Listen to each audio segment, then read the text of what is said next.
الحلقة 81 من مسلسل ليل قلبت الأحداث بالكامل، لأن جنى هذه المرة وصلت لمرحلة خطيرة جداً، وسرقت سلاح عادل وتسللت إلى منزل عائلة الغانم وهي فاقدة السيطرة تماماً. لكن الصدمة الحقيقية لم تكن هنا. جنى هاجمت ورد وجيهان والطفلة ملاك بالسلاح وسط حالة رعب داخل البيت، وعندما حاول شقيقها هشام التدخل لحمايتهم ومنع الكارثة حدث ما لم يتوقعه أحد.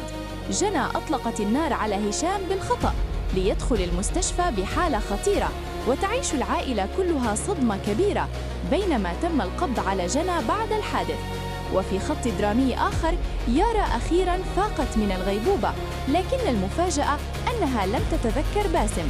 الطبيبة كشفت أن يارا تعاني من فقدان مؤقت للذاكرة وتحاول استعادة تفاصيل حياتها بشكل تدريجي.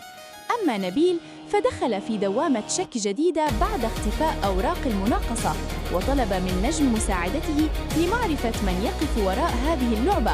والشكوك بدأت تدور حول أكثر من شخص، وعلى رأسهم عادل.